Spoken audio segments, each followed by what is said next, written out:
El timbre de la puerta sonó casi a las 11 de la noche, una hora que no es para visitas, y menos aún para personas que desde hace tiempo ya no son cercanas. Afuera, la lluvia de Toluca caía con fuerza, el viento azotaba el viejo marco de madera y hacía vibrar la casa suavemente, como si me recordara unos años que yo creía dormidos desde hacía mucho.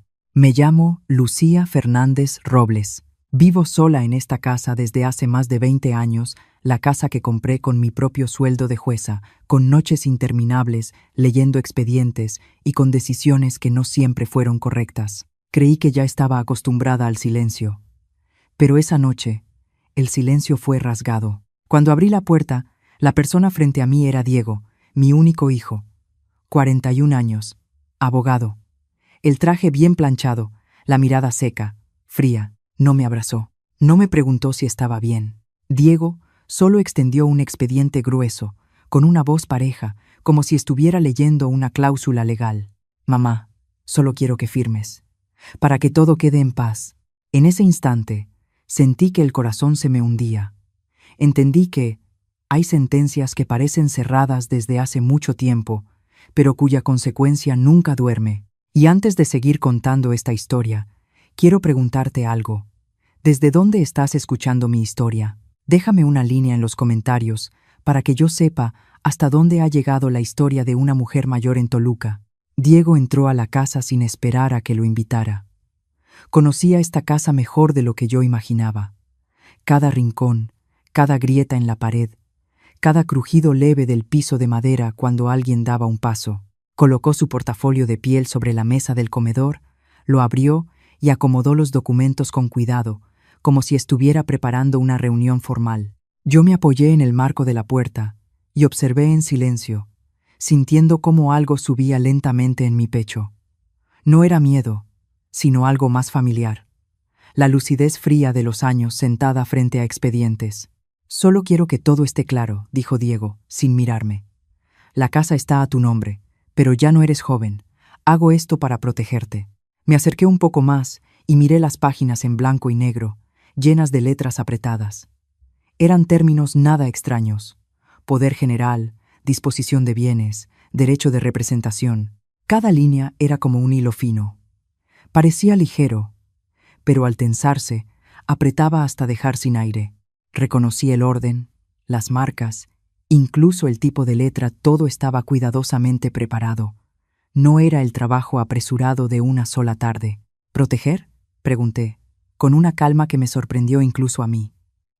¿Proteger de qué? Diego cerró el portafolio y por fin me miró. Sus ojos ya no eran los de un hijo, sino los de un abogado evaluando la reacción de la otra parte, de problemas innecesarios, de personas que podrían aprovecharse de ti. Solo quiero que todo esté tranquilo. Levanté el expediente y pasé página por página. Mi mano estaba firme, pero las yemas de los dedos, heladas. Vi con claridad los espacios para firmar, las casillas marcadas con notas adhesivas amarillas. Había incluso un anexo largo que hablaba de la transferencia en caso de que la parte apoderada lo considere necesario. No necesitaba leerlo todo para entender. Diego, dije despacio, me estás pidiendo que te entregue todo el poder de decisión sobre esta casa. Asintió, como si fuera lo más natural del mundo. Es solo en el papel, mamá. Tú sigues aquí. No cambia nada. Dejé el expediente sobre la mesa. En ese instante escuché con nitidez el tic-tac del reloj de pared, regular y frío. La casa estaba tan silenciosa que podía oír mi propia respiración. No dije una sola palabra, pero suficiente para que el aire entre nosotros se volviera pesado. Diego torció la boca en una sonrisa que no llegó a sus ojos. Siempre has sido así de terca, dijo. Pero ¿sabes algo, mamá? Tú has firmado cosas mucho más pesadas que esta. La frase cayó en medio de la sala como un peso invisible. Sentí que la sangre se me ralentizaba. Imágenes antiguas, tardes interminables en la sala de audiencias, expedientes gruesos, firmas trazadas con tinta azul. Todo volvió de golpe, no de forma ruidosa ni violenta, sino silenciosa, como un viento frío recorriéndome la nuca. ¿De qué estás hablando?, pregunté, aunque en el fondo ya lo sabía. Diego cruzó los brazos y se recargó en la silla. Tú lo entiendes mejor que nadie. Sabes cuánto pesa una firma. Un solo trazo puede decidir el destino de otra persona. Has hecho eso toda tu vida. Miré a mi hijo, por primera vez de verdad. Ya no era el niño al que llevaba de la mano para cruzar la calle, ni el joven del día de su graduación. Era el hombre sentado frente a mí, sereno, calculador, sin dudar en usar el pasado de su propia madre como palanca. No viniste solo por la casa, dije.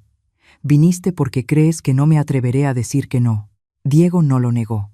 Guardó silencio unos segundos y luego respondió. Solo pensé que tú entenderías mejor que nadie. Me levanté y caminé hacia la ventana. Afuera, la lluvia seguía cayendo. La luz del alumbrado dibujaba manchas amarillas borrosas sobre el vidrio. Apoyé la mano en el marco y sentí el frío subir por la piel. En mi cabeza, una pregunta se repetía sin necesitar respuesta. ¿En qué momento la justicia se convirtió en una amenaza dentro de mi propia casa? Diego, dije sin voltearme, ¿sabes por qué nunca te hablé de mi trabajo? No respondió. Porque hay decisiones que, aunque sean legales, nunca pesan ligero, continué. No quería que crecieras cargando con eso. Diego se levantó y dio unos pasos hacia mí. Pero tú ya cargaste con ese peso, y ahora está aquí. Volví el rostro y miré a mi hijo directamente a los ojos. No dije, con la voz baja pero firme. Esa carga es mía, y no la voy a usar para cambiarla por una paz falsa. Diego soltó un suspiro largo y negó con la cabeza. Tú no lo entiendes, mamá.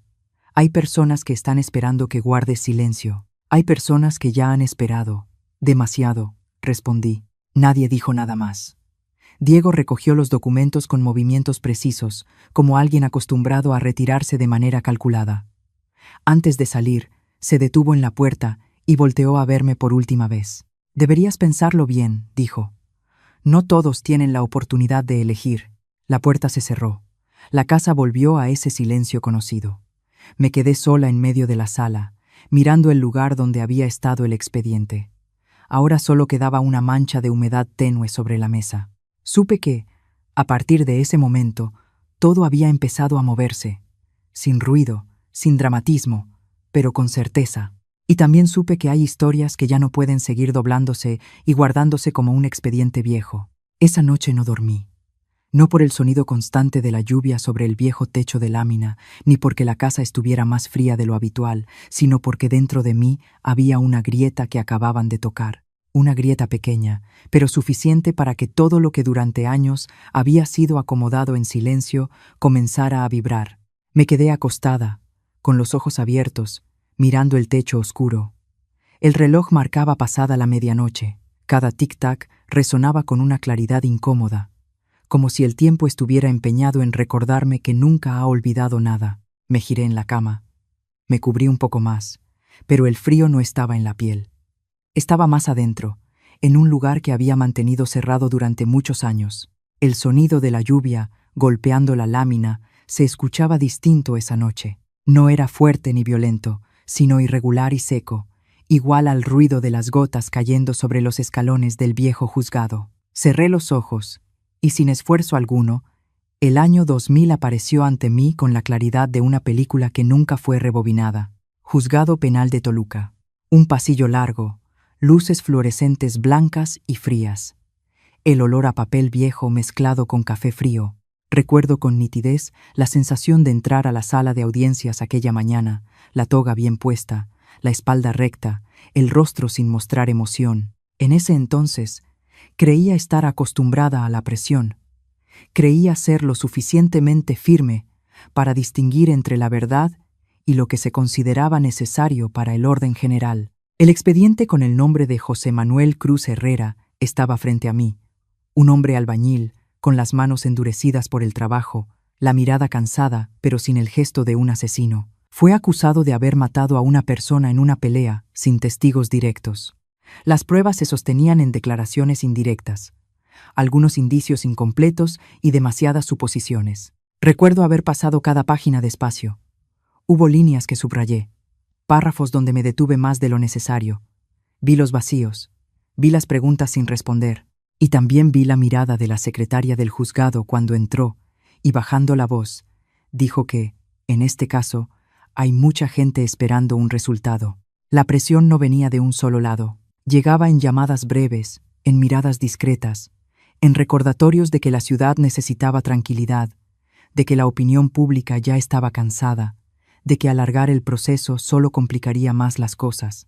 Nadie me dijo directamente qué hacer, pero todos dijeron lo suficiente para que yo entendiera lo que esperaban. Recuerdo bien aquella tarde, cuando en la sala de audiencias ya quedaban pocas personas.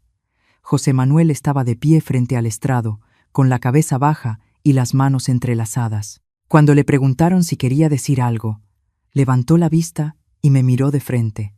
No había súplica ni desafío en sus ojos, solo un cansancio profundo, como el de alguien que ya se ha acostumbrado a que nadie lo escuche. Señoría, dijo, con la voz ronca por la tensión. Yo no hice eso. Esa frase tan simple debería haber pesado como un contrapeso, pero en una sala llena de suposiciones y del deseo de terminar rápido, pasó ligera de una forma aterradora. Recuerdo cómo mi mano se apoyó sobre la pluma.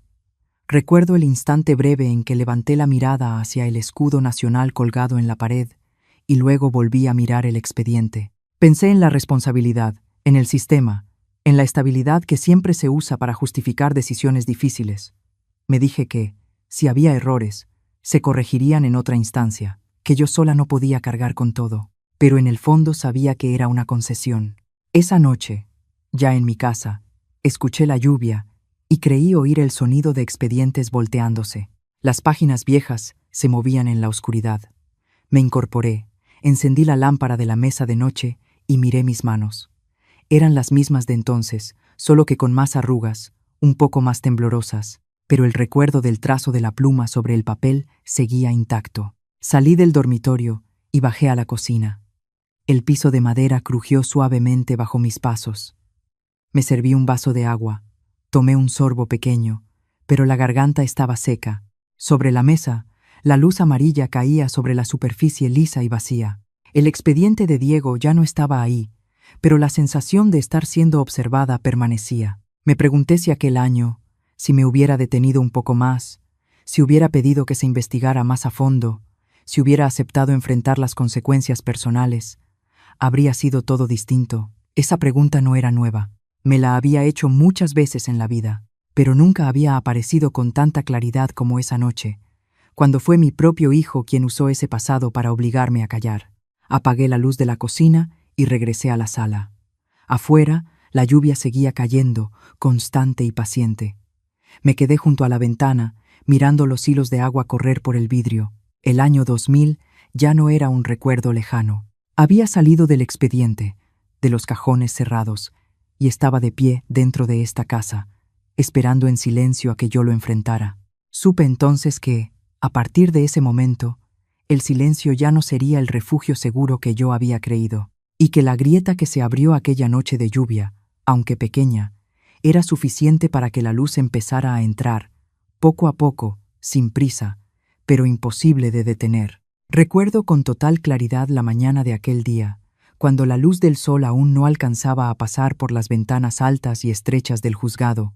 El aire en la sala de audiencias estaba denso, como si alguien hubiera cerrado todas las puertas desde antes. Yo estaba sentada en mi lugar de siempre, frente a un expediente grueso, con las esquinas gastadas de tanto ser revisado en poco tiempo. Sabía que ese expediente tenía fallas. Lo supe desde las primeras páginas. Había tiempos que no coincidían, declaraciones que cambiaban con solo un par de preguntas adicionales, detalles que debieron haberse profundizado mucho más. Lo veía todo con la misma claridad que una grieta en una pared blanca, pero también sabía que, si posponía, si pedía una investigación complementaria, tendría que enfrentar reuniones interminables, miradas inquisitivas, preguntas que parecían interés, pero en realidad eran advertencias. Estaba acostumbrada a eso. En ese sistema, había casos a los que se les permitía alargarse y otros que se esperaba que terminaran pronto. El de José Manuel pertenecía al segundo grupo. Cuando él estuvo frente al estrado, recuerdo la duda leve que me atravesó el pecho. No fue fuerte ni violenta, sino persistente, como un golpecito desde dentro. Lo miré a él y luego al expediente. Cada vez que mis ojos se detenían en una contradicción, me repetía que la ley no es solo verdad absoluta, sino también orden, y que el orden, a veces, necesita decisiones imperfectas. Escuché a los abogados, escuché al fiscal subrayar los puntos favorables a la acusación. Escuché todo, tomé notas, mantuve el rostro sereno, pero en mi cabeza las preguntas sin respuesta se repetían, pequeñas, suficientes para incomodar. Yo podía haberme detenido, podía haber pedido más tiempo, lo sabía.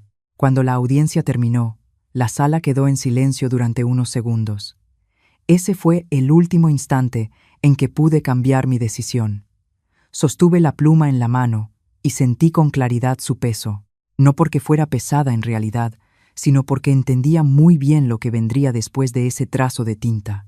Levanté la vista, miré de frente y luego bajé la cabeza para firmar. Mi letra en ese momento era firme, no temblaba.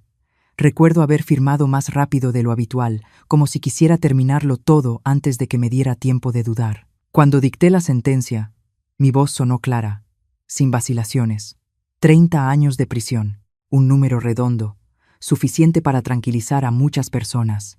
José Manuel bajó la cabeza. No alcancé a ver su reacción por mucho tiempo, porque enseguida pasé al siguiente procedimiento. El trabajo no permitía que me detuviera demasiado en un solo rostro. Los días siguientes pasaron rápido. El caso fue reportado como concluido. Recibí apretones de mano discretos, elogios medidos, nada demasiado evidente. Nadie mencionó las fallas. Nadie preguntó más. Todo fue guardado cuidadosamente, tal como el sistema sabe hacerlo. 4 años después, recibí un aviso breve en una tarde especialmente ocupada. José Manuel Cruz Herrera había muerto en el penal de Almoloya. La causa registrada fue una enfermedad prolongada, nada fuera de lo común. Leí el aviso entre otros expedientes y luego lo dejé a un lado. No tenía tiempo para pensar demasiado, al menos. Eso me repetí a mí misma. Pero hay informaciones que no desaparecen solo porque una no quiere recordarlas. A veces, en conversaciones de pasillo, escuchaba a alguien mencionar que había aparecido un nuevo testigo o que algún detalle del caso antiguo volvía a ser cuestionado. Nadie me lo decía directamente. Esas historias solo pasaban de largo, como sombras borrosas. Yo tampoco pregunté más. Elegí quedarme inmóvil, confiando en que el tiempo haría el resto. El expediente fue cerrado oficialmente poco tiempo después. El sello rojo cayó con firmeza sobre la última página. Miré ese sello con una sensación difícil de nombrar. No era alivio, pero tampoco exactamente pesadez. Era como cerrar una puerta sabiendo que detrás todavía hay alguien, y aún así decidir no volver la vista. Mi carrera siguió avanzando. Fui ascendida. Me asignaron casos más grandes y complejos. En las ceremonias, mi nombre era pronunciado junto con elogios a mi dureza, a mi capacidad de mantener el orden. Yo sonreía, asentía y cumplía mi papel. Nadie sabía, o nadie quería saber, que había noches en las que despertaba sobresaltada, con un nombre cruzándome la mente y desvaneciéndose enseguida. Aprendí a no detenerme en esos pensamientos. Cada vez que firmaba un nuevo documento, me recordaba que estaba haciendo lo necesario, que si yo no lo hacía, alguien más lo haría, que una sola persona no puede cargar con todas las fallas de un sistema entero. Esos razonamientos suenan muy convincentes cuando se repiten el tiempo suficiente. El tiempo pasó, y me jubilé en una calma medida, sin escándalos, sin investigaciones. Todo tal como lo había imaginado. Una carrera completa, cerrada con orden. Me mudé a la casa de Toluca y empecé a vivir días más lentos, esforzándome por creer que el pasado había quedado en reposo dentro de los archivos. Pero esa noche, después de que Diego se fue, cuando la casa solo conservaba el sonido de la lluvia y mi propia respiración, entendí algo que durante años había evitado.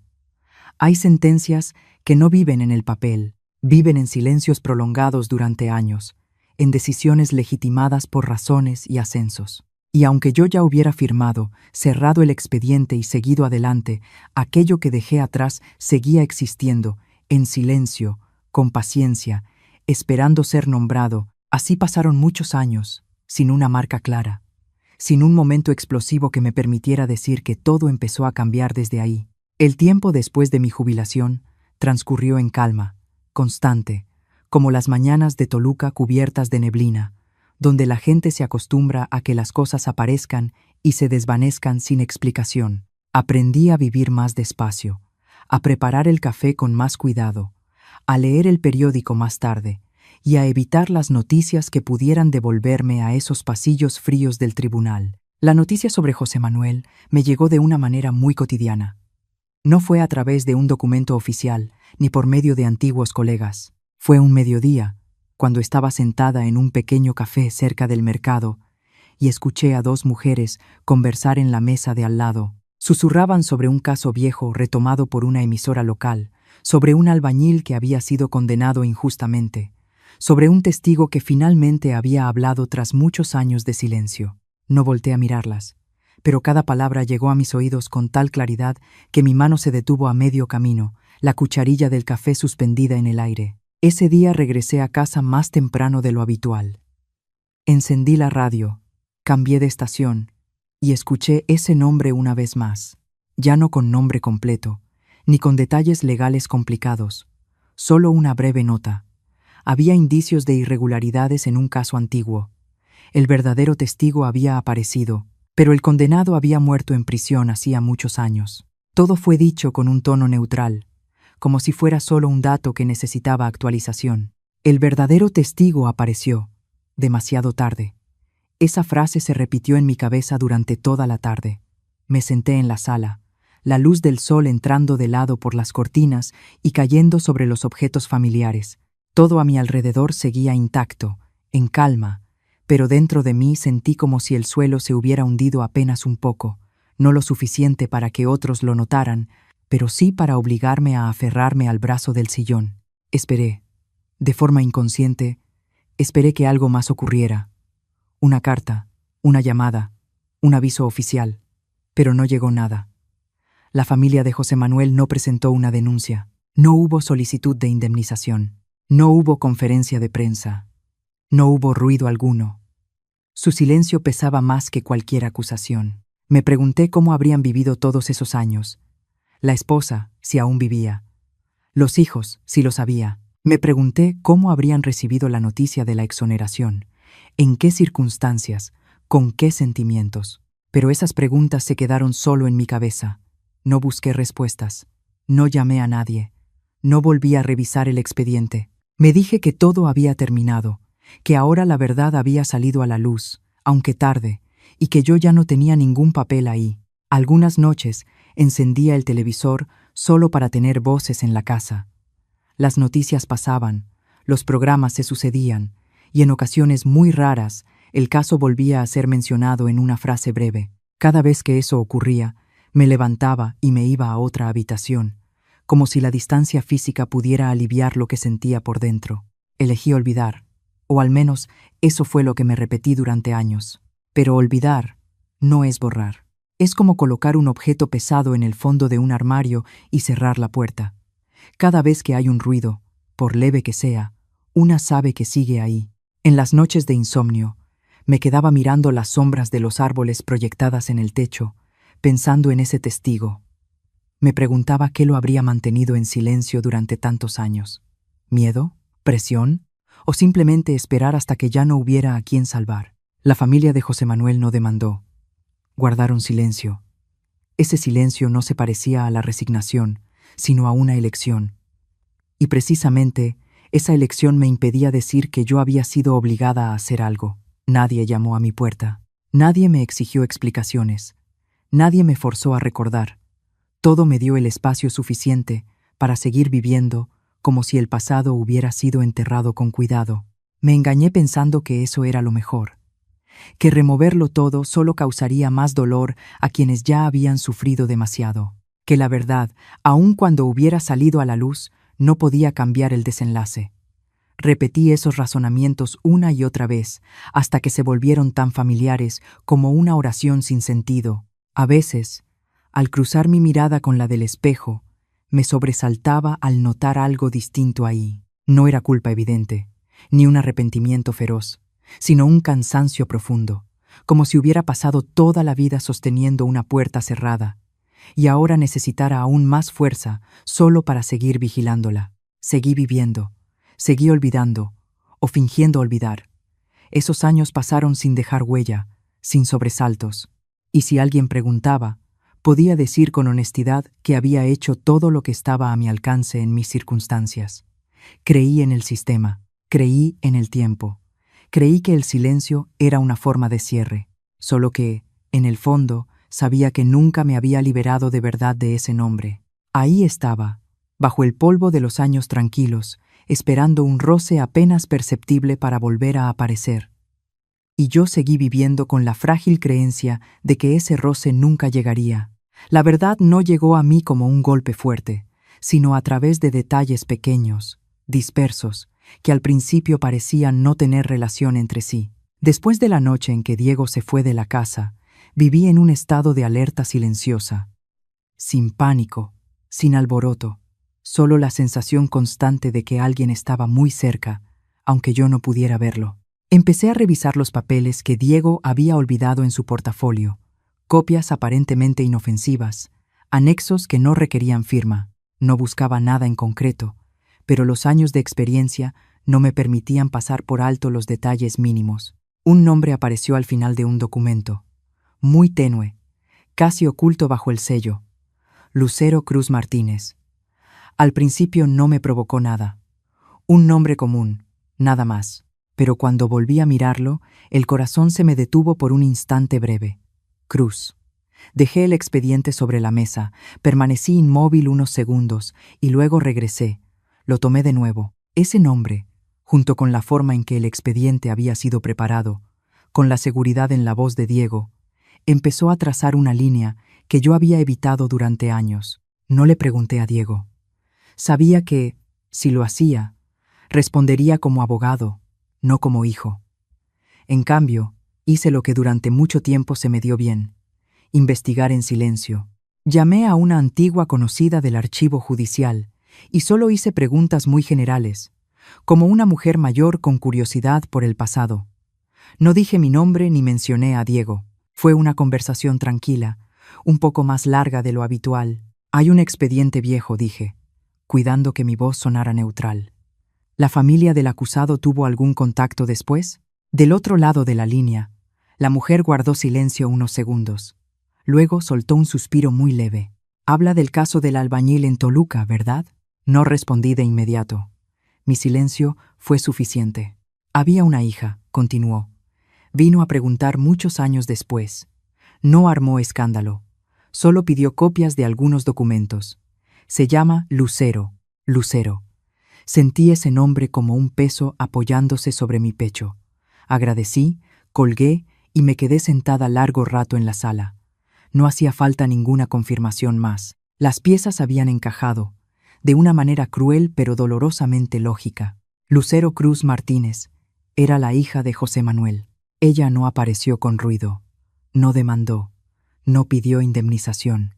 Entró en esta historia con una paciencia inquietante, esperando, dejando que el tiempo hiciera su trabajo. Y cuando todo estuvo lo suficientemente lejos, lo bastante seguro, se acercó a mi hijo. Cerré los ojos e intenté imaginar el encuentro entre ellos. Un abogado de mediana edad, seguro de sí mismo, convencido de que controlaba la situación, y una mujer más joven, cargando una pérdida que no necesitaba gritar. No sé qué se dijeron, pero sí sabía lo que Lucero quería. No era dinero. Si lo hubiera sido, habría actuado mucho antes. No, era prestigio. Mi prestigio llevaba demasiado tiempo en silencio como para tener algún valor. Ella quería que yo guardara silencio. Otra vez, esa verdad me estremeció, no por miedo, sino porque me resultaba demasiado familiar. Yo ya había elegido el silencio. Yo ya había creído que callar era la forma menos dañina. Y ahora ese mismo silencio regresaba, no como un expediente, sino como un lazo de sangre. Diego había elegido ponerse de ese lado. Al principio, ese pensamiento me llenó de enojo, pero pronto fue reemplazado por algo más profundo y más incómodo: decepción. No porque Diego me traicionara, sino porque me conocía demasiado bien. Sabía a qué le tenía miedo. Sabía cómo había vivido todos esos años, y creía que, puesta de nuevo en la misma situación, yo elegiría igual que antes. Recordé la mirada de Diego cuando dijo que yo había firmado cosas mucho más pesadas que esas. No fue una amenaza directa, fue un recordatorio, una forma de decirme que mi pasado ya no era solo mío. Me quedé sola en la casa, escuchando el viento pasar entre los árboles del patio.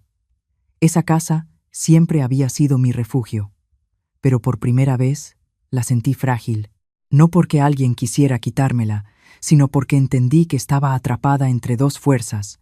De un lado, el hijo que yo había criado, convencido de estar haciendo lo correcto; del otro, una hija distinta, a quien nunca había conocido, pero que había cargado con las consecuencias de mi decisión.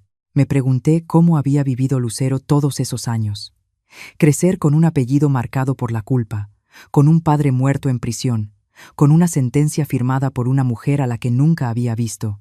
Me pregunté si, al acercarse a Diego, le temblaron las manos, si dudó, o si llevaba mucho tiempo preparándolo todo. Diego me llamó esa tarde. Su voz era normal, como si nada fuera fuera de lo común. Mamá dijo: «No pienses demasiado. Esto es solo un acuerdo. Todos quedan tranquilos». «¿Todos quiénes?», pregunté. Diego guardó silencio un instante. «Todos». Sonreí apenas. No porque me pareciera gracioso, sino porque entendí lo vacío de esa respuesta.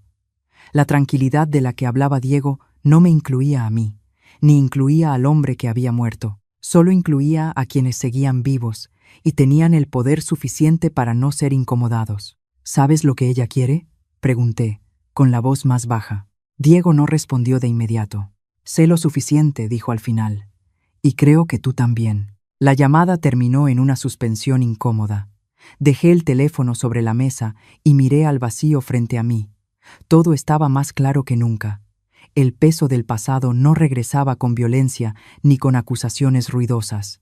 Regresaba a través de la sangre, de decisiones aparentemente razonables, de las personas más cercanas a mí, y entendí que, a partir de ese momento, ya no estaba sola frente a mi pasado.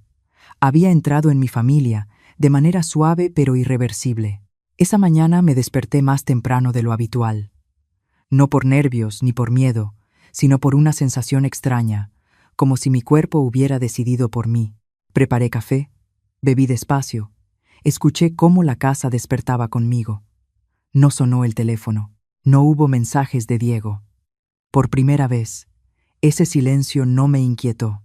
Elegí ropa sencilla, de colores neutros, no para ocultarme ni para llamar la atención, sino porque era lo que me hacía sentir acorde a mi edad y a mi estado. Antes de salir, me detuve un momento frente al espejo. La mujer que me devolvía la mirada ya no era jueza, ni una madre aferrándose a mantener unida a su familia.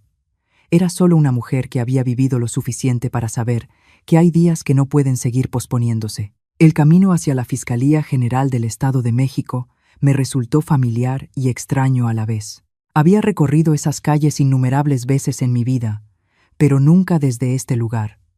Estacioné el coche, bajé y sentí el suelo firme bajo mis pies. El edificio estaba ahí, no más grande que en mis recuerdos, pero la sensación al entrar era completamente distinta. Ya no tenía poder, ya no tenía título, solo tenía mi nombre. En el área de recepción, una joven levantó la vista y me miró con cortesía. «¿En qué puedo ayudarla?». «Quiero presentar una declaración», dije. Mi voz sonó tan tranquila que yo misma me sorprendí.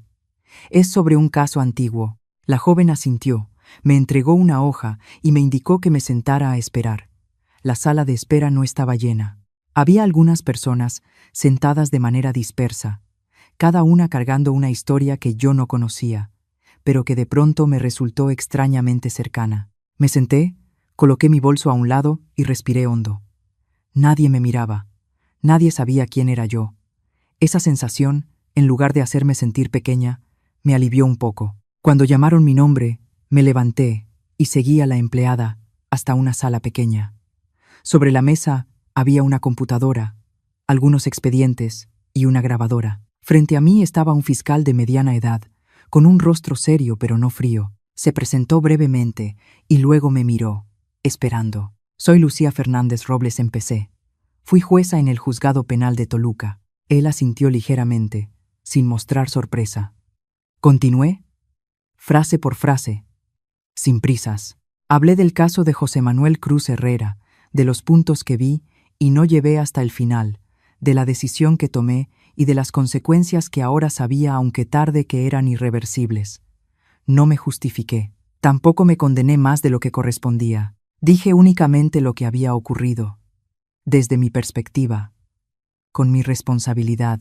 Solicito que se reabra el caso, dije cuando llegué al punto central, y reconozco mi responsabilidad como la persona que firmó esa sentencia. La sala quedó en silencio unos segundos. El fiscal me observó. Su mirada no era inquisitiva, sino reflexiva. Me hizo algunas preguntas más, claras y concretas. Respondí a todas, sin esquivar ninguna. Cuando presionó el botón para detener la grabadora, sentí que algo en mi pecho se aflojaba. No era un alivio completo, pero ya no estaba tan tenso como antes. Usted entiende que esto puede traer muchas consecuencias, dijo. No solo legales, sino también para su reputación. Lo entiendo, respondí, y lo acepto. Él asintió y anotó algunas líneas más. Lo revisaremos. Salí de esa sala con pasos lentos. No hubo aplausos. Nadie me felicitó. Solo un pasillo largo, luces blancas y la sensación de haber cruzado un límite frente al cual llevaba demasiado tiempo detenida. Cuando salí al exterior, el teléfono vibró en mi bolso. Lo saqué y vi un mensaje breve de Diego, enviado no hacía mucho. «Mamá, necesito tiempo. No me llames». Lo leí y la pantalla se apagó. No respondí. No por enojo, sino porque sabía que en ese momento no había nada más que decir. Diego había elegido la distancia.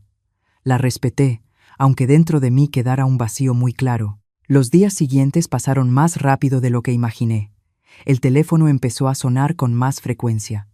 Números desconocidos. Llamadas que no contesté. Luego aparecieron las noticias.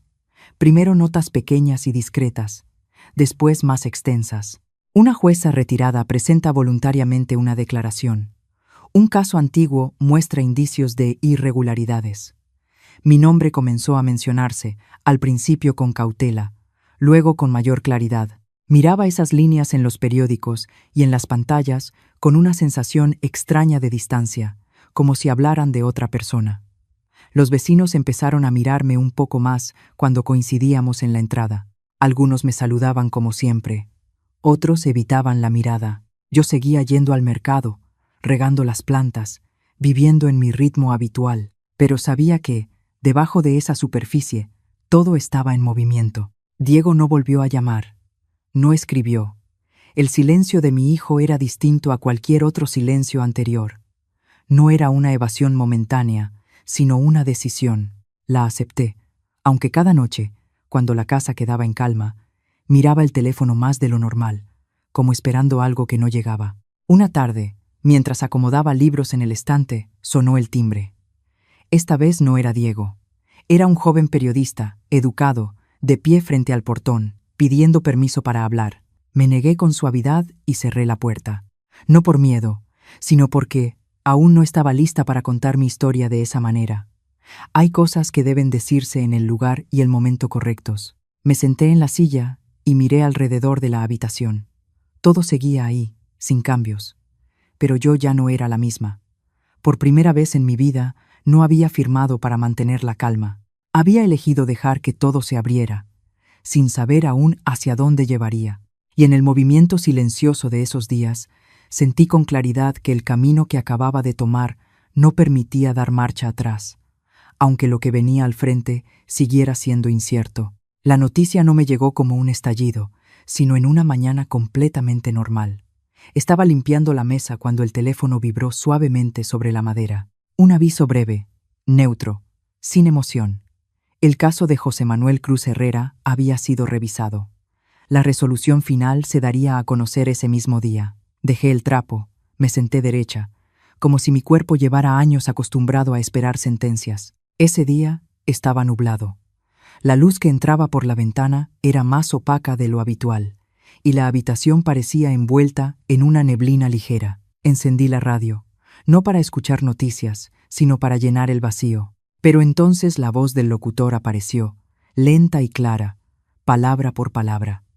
Habló de contradicciones aclaradas, de una declaración tardía de un testigo, de pruebas que antes fueron minimizadas y ahora colocadas en su sitio. Y finalmente, sin elevar la voz ni subrayar nada, se dijo esa frase: absuelto. Cerré los ojos unos segundos. No para huir, sino para mantenerme firme.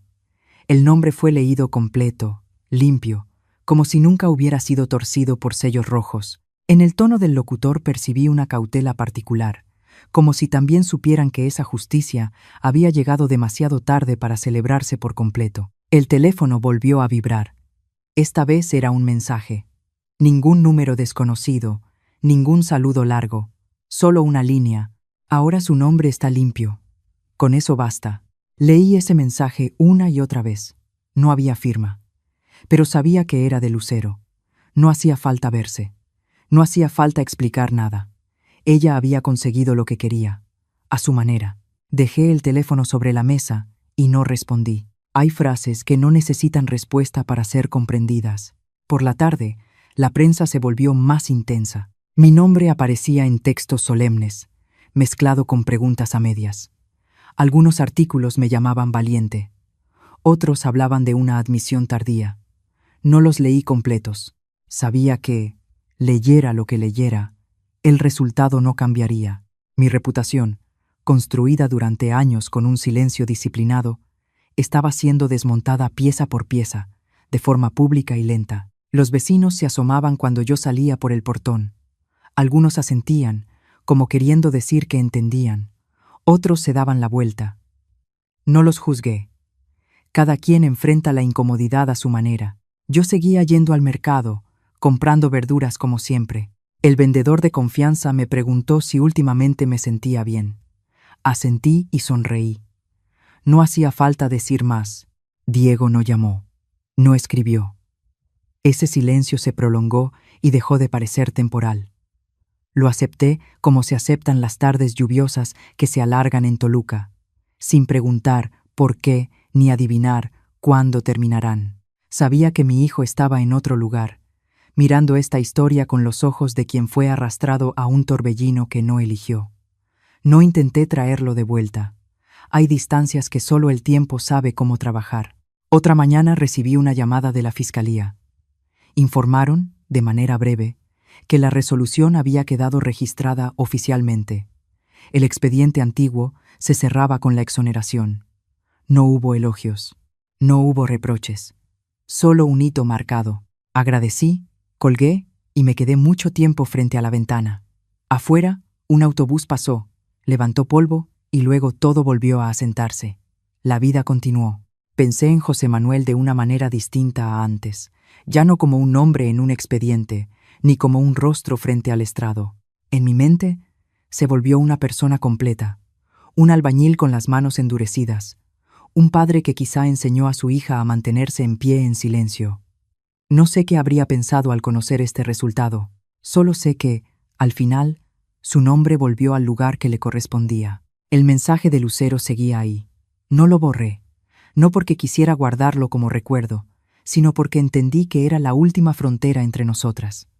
Ella no vino a verme, y yo tampoco intenté buscarla. Esa ausencia, de algún modo, era una forma de respeto. Cada quien había cumplido con su parte. Mi reputación siguió desgastándose en las conversaciones. Hubo programas que me invitaron a hablar. Me negué, no por miedo, sino porque no quería que esta historia se volviera un espectáculo. Ya dije lo suficiente donde debía decirlo. Lo demás ya no me correspondía. Por la noche, acomodé algunos libros viejos, tomos gruesos de leyes, notas al margen con una letra que reconocía como mía. Pasé unas cuantas páginas y los devolví al estante, no para cerrarlos, sino para ponerlos en su lugar. Me di cuenta de que ya no evitaba las cosas que me recordaban. Ya no me hacían temblar las manos, solo me devolvían la memoria del camino recorrido, con sus errores y sus decisiones. Una vez, de pie frente al espejo, vi algo distinto en mi mirada. No era orgullo, tampoco era arrepentimiento. Era una franqueza silenciosa. Ya no buscaba huir de las preguntas. No necesitaba explicarle a nadie por qué hacía esto en ese momento. Al final, El momento ya no era lo más importante. El teléfono vibró otra vez. No era Diego, no era la prensa. Era solo un mensaje del sistema confirmando el nuevo calendario de trabajo de las autoridades relacionado con los trámites que faltaban. Lo leí, lo guardé en la memoria y dejé el teléfono a un lado. Afuera, el cielo empezaba a despejarse. Las nubes se abrían despacio, dejando ver una franja delgada de azul. Me quedé ahí, en esa habitación conocida, sintiendo cómo el cambio ocurría con una suavidad casi imperceptible. La justicia había llegado, a su manera, tardía e incompleta. Perdí lo que antes llamaban prestigio, pero al mismo tiempo entendí que ya no estaba huyendo de ningún nombre, de ningún recuerdo. Ya no necesitaba cerrar la puerta cuando escuchaba los pasos del pasado. Había estado ahí el tiempo suficiente, y ahora yo podía mirarlo de frente sin bajar la cabeza. La venta de la casa en Toluca ocurrió con más silencio del que yo imaginaba. No hubo pleitos, no hubo regateos interminables. Una mañana firmé el traspaso con letra lenta y firme. Me puse de pie y le agradecí a la gente. Al salir de la oficina, no volteé atrás. Esa casa lo había visto todo.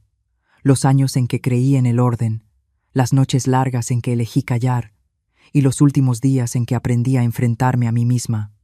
Irme no fue huir, fue acomodar de nuevo. Valle de Bravo me recibió con el olor húmedo de los pinos y la superficie quieta del lago.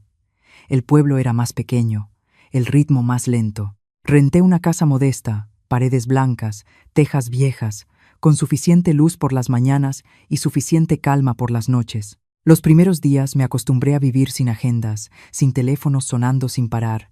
Caminé al mercado, compré verduras, aprendí el nombre de callecitas pequeñas. La gente saludaba con un gesto amable, sin curiosidad. Aquí yo era una desconocida, sin título.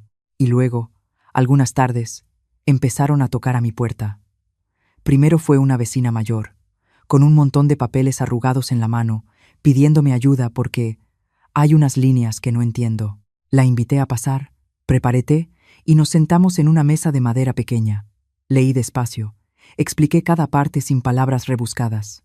Ella asintió, soltó un suspiro y me agradeció con emoción. Al día siguiente volvió y trajo a una amiga. Así, la voz corrió de manera natural, sin citas, sin letreros. Cada semana apartaba algunas tardes para encuentros así. Había quien necesitaba leer un contrato de renta, preocupado por la letra pequeña y las cláusulas largas. Había quien necesitaba escribir una solicitud de apoyo y no sabía por dónde empezar. Había quien solo necesitaba que alguien le explicara cuáles eran sus derechos y en qué momento podía decir no. Yo escuchaba más de lo que hablaba. Cuando hablaba, elegía frases simples y directas. No para enseñarles, sino para que recuperaran confianza. ¿De verdad no le molesta?, me preguntó un hombre, con la voz apenada. Me da miedo quitarle su tiempo. Este tiempo es mío, respondí, sonriendo. Y lo uso para esto. Yo ya no era jueza. No había toga, no había estrado, no había mazo, pero cada vez que veía a alguien iluminarse al entender lo que tenía derecho a hacer, sentía que algo familiar regresaba. No el poder, sino el sentido. Yo no firmaba por ellos, no decidía por ellos, solo les ayudaba a leer, a escribir y a comprender. La elección siempre era de ellos. En algunas tardes de lluvia, Valle de Bravo se volvía más silencioso de lo normal. Me sentaba junto a la ventana, escuchaba la lluvia caer sobre las tejas, parecida y distinta a la de Toluca. Preparaba té, abría la puerta a quien llegaba tarde, nos sentábamos frente a frente, entre el olor a madera húmeda y el sonido de la lluvia. Nadie tenía prisa. Las historias iban y venían, suaves. Aprendí a no llevarme todo a la cama. Cuando llegaba la noche, levantaba la mesa, apagaba las luces y dejaba que la casa descansara conmigo. Una vez, una muchacha me preguntó, ¿a qué se dedicaba antes? Me detuve un instante y respondí sin rodeos. Trabajé en el ámbito legal. Ella asintió y no preguntó más. Yo tampoco conté más. No por ocultar, sino porque no necesitaba usar el pasado para justificar el presente. Lo que hacía aquí hablaba por mí. El nuevo ritmo me enseñó cosas pequeñas, que la mañana podía empezar regando las plantas, que la comida del mediodía podía ser elote caliente y fruta de temporada, que la noche podía pasar sin mirar el reloj. Empecé a dormir más profundo. Ya no soñaba con expedientes, ya no escuchaba el crujir de papeles dentro de mi cabeza. Al despertar, recordaba lo que hice el día anterior y sabía qué haría hoy. Esa claridad llegaba en silencio. A veces, mientras explicaba una cláusula, notaba que mi tono había cambiado, más lento, más cálido, menos a la defensiva. Ya no necesitaba mantener distancia para proteger autoridad. Me sentaba al mismo nivel. Eso, para mí, era una forma de sanar. Sin ruido, sin proclamaciones, solo un ajuste pequeño en la manera de estar. Una noche, cuando la casa ya estaba en calma, me quedé sola en la mesa acomodando los papeles revisados en la semana. Los metí en sobres. Escribí notas claras para que cada persona pudiera llevárselos y usarlos cuando lo necesitara. Miré mis manos y vi que ya no temblaban. No porque hubiera olvidado, sino porque ya no tenía que contener nada. Antes vivía guardándolo todo, ahora vivía diciendo lo necesario, en el momento y el lugar correctos. Alguien me preguntó por qué elegí Valle de Bravo. Contesté simple, porque aquí puedo escuchar el agua. Se rieron, creyendo que era broma. No expliqué más. Yo sabía que ese sonido, el lago quieto en la mañana, la lluvia de noche sobre el techo, me había enseñado a respirar parejo otra vez. Y cuando una respira parejo, las decisiones se vuelven más ligeras. No le puse nombre a lo que hacía. No lo llamé voluntariado ni reparación. Solo lo hice. Hubo semanas con mucha gente y semanas tranquilas. Hubo días en que me sentí cansada, y lo dije. Días en que me sentí bien, y dejé que esa alegría se quedara. Aprendí a permitirme ser humana, no un símbolo. A veces, al apagar la luz, recordaba una frase antigua, breve y clara. No sonaba como consigna, sino como un recordatorio íntimo. La justicia no siempre llega a tiempo, pero cuando llega, exige que alguien tenga el valor de hablar. No la colgué en la pared, la dejé en un lugar más silencioso, en la manera en que leo una línea, en la manera en que escribo una solicitud, en la manera en que guardo silencio cuando corresponde. Cayó la noche, y Valle de Bravo se hundió en una sombra suave. Cerré la puerta y fui al dormitorio. No había expedientes sobre la mesa, no había sellos rojos en mis sueños, solo una respiración tranquila y un sueño profundo que llegó de forma natural. Al contar hasta aquí, me quedo sentada un momento, como si todavía escuchara en algún lugar mi propia respiración a través de los años. Hay historias que no terminan con aplausos, sino con una paz muy pequeña por dentro. La noche ya cayó, y a veces el silencio no es paz, sino un precio. Gracias por escucharme. Si esta historia te dejó pensando, dale like, suscríbete y déjame una línea aquí abajo. Si fueras tú, ¿firmarías para dejar todo en silencio? Tal vez tu respuesta le devuelva la voz a alguien que ha vivido demasiado tiempo callado.